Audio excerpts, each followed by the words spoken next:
வணக்கம். இன்றைக்கி நான் உங்ககிட்ட ஷேர் பண்ணுற விஷயம் என்னென்னு கேட்டிங்கன்னா, இந்த 2 தன்மையும் ஒன்றாக்குறது தான். நான் படத்தில் இருக்கு இல்லைங்களா, சூரியன், சந்திரன். இது பேசும்போது எனக்கு ஒரு ஞாபகம் வருது. சதாசிவ பிரமேந்தர், அதாவது கரூர் பக்கத்தில் ஒரு நெரூர்னு ஒரு ஊர் இருக்குது. அங்கே சதாசிவ பிரமேந்திரனோட ஜீவ சமாதி இருக்குது. அங்கே பார்த்திங்கன்னா சூரியனையும் சந்திரனையும் எல்லா கோவில்லையும் தனித்தனியாக தான் வச்சுருப்பாங்க. ஆனால் அந்த கோவிலில் மட்டும் ஒன்றா வச்சுருப்பாங்க. இதோட தாத்பரியம் என்ன? இதன் மூலம் நமக்கு சொல்ல வந்தது என்னென்னா, நம்ம சந்திரனையும் சூரியனையும் இணைச்சா மட்டும்தான் முழுமை பெற முடியும். நம்ம பெண் தன்மையாகவே இருந்துட முடியாது, ஆண் தன்மையாகவே இருந்துட முடியாது. ரெண்டும் கலந்த ஒரு முழுமை பெற்றால் மட்டும்தான் நம்ம ஒரு பூரணம், ஒரு பரிபூரணம் நோக்கி நம்ம உணர முடியும். அந்த வகையில் இந்த பரிபூர்ணம் எப்படி இருக்குது அப்படின்னு கேட்டிங்கன்னா, அதுக்கு நம்ம என்ன பண்ணணும் அப்படின்னு கேட்டிங்கன்னா, என்னெல்லாம் சொல்லணுன்னா,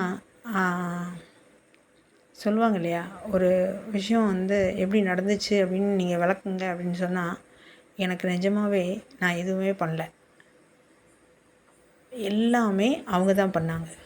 நான் என்னோடய முயற்சின்னு எடுத்துட்டிங்கன்னா, நான் இழுத்தா நான் அந்த பக்கம் போனேன், இந்த பக்கம் தள்ளலாம் இந்த பக்கம் வந்தேன், கீழே உட்கார சொன்னால் உட்காந்தேன், தண்ணிக்குள்ளே முங்க சொன்னால் முங்கினேன், நெருப்பில் முங்க சொன்னால் முங்கினேன். இந்த மாதிரி தான் ப்ராசஸ் நடந்துச்சே ஒழிய, அந்த கட்டத்தில் ஆரம்பத்தில் ஒரு குழப்பம், ஒரு பயம் இருந்தால் கூட ஒரு கொஞ்ச நேரத்தில், கொஞ்ச நாட்களில் அப்படியே நகர தெளிவும் ஒரு தன்னம்பிக்கையும் அதன் பேரில் ஒரு ஈர்ப்பும் தன்னால் உருவாக்கப்படுது.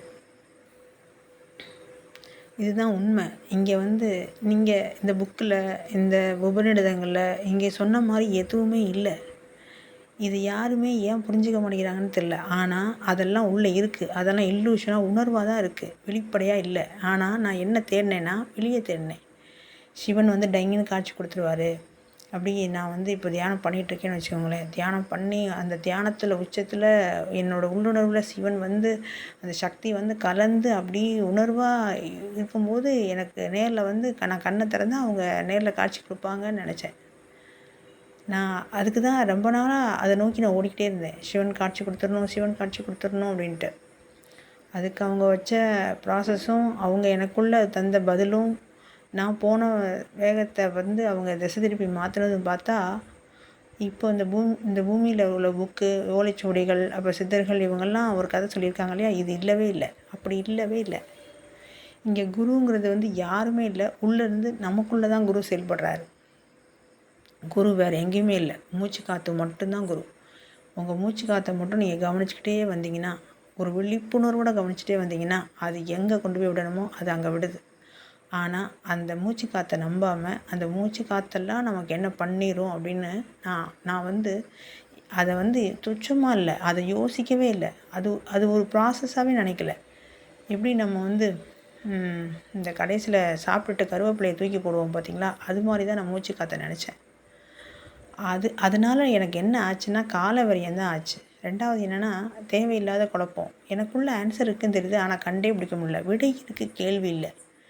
விடையை வச்சுக்கிட்டு நான் ரொம்ப நாளாக கேள்விக்கு தேடிக்கிட்டே அலைஞ்சேன். என்கிட்ட ஆன்சர் இருக்குது, ஆனால் கேள்வி மட்டும் இல்லை. இது ரொம்ப பெரிய கொடுமை. நான் அலைஞ்சு களைச்சி போய் அப்படி போதும், என்னால் ஒன்றும் பண்ண முடியாதுங்கிற சுச்சுவேஷனில் தான் கேள்வியும் நானே, பதிலும் நானேங்கிற ஒரு உண்மை புரிஞ்சிச்சு. அந்த புரியறதுக்கு எனக்கு எவ்வளோ பாடு, எவ்வளோ வலி, எவ்வளோ துன்பம்.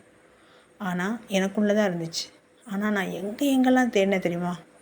இந்த மாதிரி தேடினா எவ்வளோ வலிக்குங்கிறது எனக்கு தெரியும். அதனால தான் நான் இதன் மூலம் நான் உங்கள்கிட்ட சொல்ல விரும்புகிறேன். எங்கேயுமே தேடாதீங்க, எங்கேயும் அலையாதீங்க. ஏக்கத்தை உங்களுக்குள்ளே வைங்க, உங்களுக்குள்ளே மாற்றுங்க, உங்களுக்குள்ளே திசை திருப்புங்க. இங்கே எதுவுமே இல்லை. இங்கே மந்திரம் சொல்கிறதோ, தந்திரம் சொல்கிறதோ, மாந்திரிகம், மேஜிக் இல்லை, எதுவுமே இல்லை. செம்ம இயல்பாக நடக்குது. அதுதான் உண்மை. அதுக்கு சாட்சி நான் தான். அப்படி நம்பாத பட்சத்தில் நீங்கள் செஞ்சு பார்த்துட்டு, நீங்கள் உங்களால் கண்டுபிடிச்சா, உங்களுக்கு நீங்கள் ஏதாவது வழியை கண்டுபிடிச்சின்னா சொல்லுங்கள். ஆனால் அப்படி கண்டுபிடிச்சிருந்தீங்கன்னா, அது ஒரு வகையில் கொஞ்சம் நிலை இல்லாமல் ஒரு விதமான ஒரு சித்து மாதிரி, ஒரு மிராக்கிளாக தான் இருக்குமே ஒழிய, ஒரு முழுமை இருக்கிறதுக்கு வாய்ப்பு இல்லைன்னு தான் நான் நம்புகிறேன். ஏன்னா நான் முன்னொரு ஜென்மத்தில் நிறைய வாய்ப்புகள் இந்த சித்துகளை தேடி அலைஞ்சு நொந்து நூலாகி போய் தான் இந்த பிறவியில் இதை நோக்கி வந்து இதை உணர்த்திருப்பாங்கன்னு நான் நம்புகிறேன். அதனால் ஒரு ஞானம் வேணும். தன்னை உணர்தல் இங்கே ரொம்ப ரொம்ப ரொம்ப ரொம்ப முக்கியம். தன்னை உணர்தல் ரொம்ப ரொம்ப முக்கியம். இங்கே புலம்புறது, இங்கே துன்பப்படுறது, அழுவுறது எல்லாமே மாயை. எல்லாமே அதுலேருந்து வெளில வந்துடணும். ஈஸியாக சொல்லிடலாம், ஆனால் அனுபவிச்சவங்களுக்கு மட்டும் தான் தெரியும். ஆனால் நான் என்ன சொல்கிறேன்னா, கொஞ்சம் கொஞ்சம் கொஞ்சம் கடந்து போயிட்டோம்னா அதுக்கப்புறம் இருக்க சொர்க்கத்தை நம்ம கண்ணில் பார்க்கும்போது அந்த வலி எல்லாமே மறைஞ்சு போயிடுது. நிறைய பேர் வழிகாட்டுறாங்க, நிறைய பேர் சொல்கிறாங்க, ஆனால் கேட்க தான் மாட்டேங்கிறோம், கேட்கவே மாட்டேங்கிறோம். அது என்னன்னா அது கர்மாவா இல்லை நம்மளோட பூர்வ ஜென்ம வினையான்னு தெரில. ஆனால் நம்ம கேட்குறதெல்லாம் நம்ம தன்னை உணர்தல் வேணும்னு கேட்டுகிட்டே இருந்தோம்னு வச்சுக்கோங்களேன். ஆனால் ஒரு கட்டத்தில் அது எல்லாமே வந்து சரி பண்ணி இதாகிடுது. நீங்கள் அந்த இருட்டுக்குள்ளே வந்து நீங்கள் வெளிச்சத்தை தேடிகிட்டே இருந்தீங்கன்னா இல்லை, வெளிச்சம் வந்துடணும். வெளிச்சம் வர்றதுக்கு நீங்கள் அந்த தன்மையை ஏற்றுக்கிட்டாலே போதும். அந்த 2 தன்மையை ஏற்றுக்கிட்டாலே போதும். இருட்டில் இருக்கணும்னு நீங்கள் பயப்படவும் வேணாம், வெளிச்சம் வேணும்னு ஏங்கவும் வேணாம். இயல்பாக இருந்தாலே போதும். இங்கே கண்ணை மூடிட்டு ஆப்போசிட் பக்கத்தில் போய் நம்ம கதவை திறக்கிறோம். அதுதான் இங்கே நடக்குது. ஆனால் தொடர்ந்து முயற்சி பண்ணுறோம். அதனால தான் நம்ம சோர்ந்து போகிறோம். நம்ம வந்து ஏன் தோல்வின்னு சொல்கிறோன்னா, தவறான பாதையில் வேகமாக நடக்கிறோம், முயற்சி பண்ணுறோம், எல்லாம் செய்கிறோம். தப்புங்கிறத உணர மாட்டேங்கிறோம்.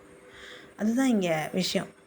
அப்போது இந்த ஜோதித்தன்மையும் சந்தத்தன்மையும் இணைக்கும் போது மட்டும்தான் முழுமை பெறுன்னு சொல்கிறத அவங்க நம்ம உணர்த்திக்கிட்டே தான் இருக்காங்க. தயவு செய்து கொஞ்சம் புரிஞ்சுக்கணும் மக்கள். நம்ம தான் தவறு பண்ணுறோம். இங்கே எல்லாமே இயல்பாக இருக்குது.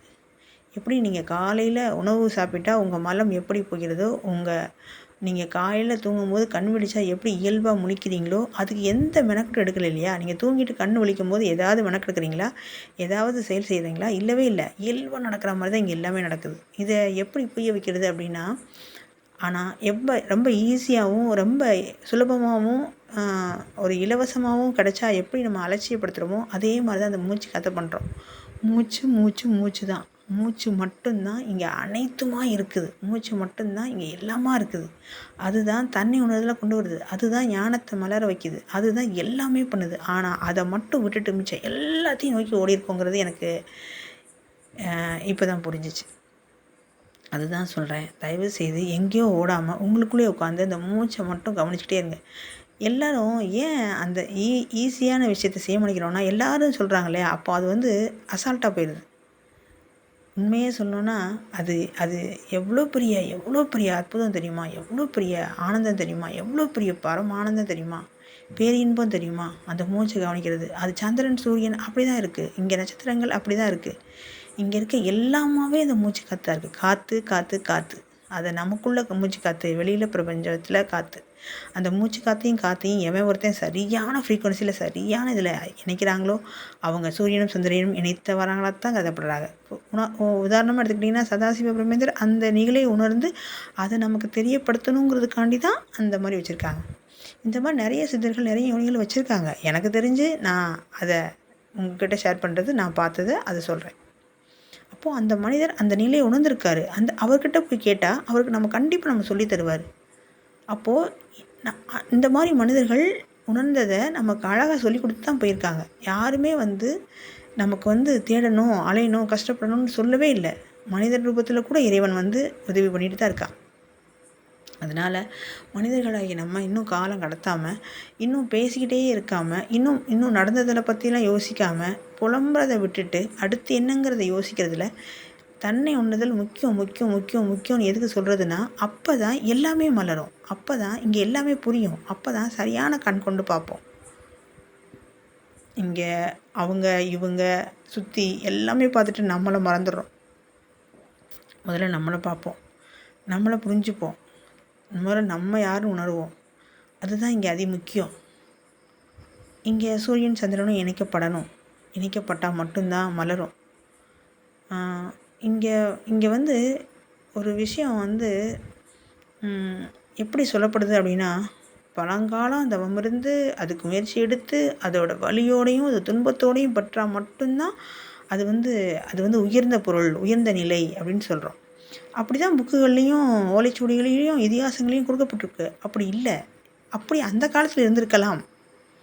அவங்க கூட பரிபாஷையில் சொல்லியிருக்கலாம். இந்த காலத்தில் அப்படி இல்லை. நம்ம சீக்கிரம் அதை நிலை அடைய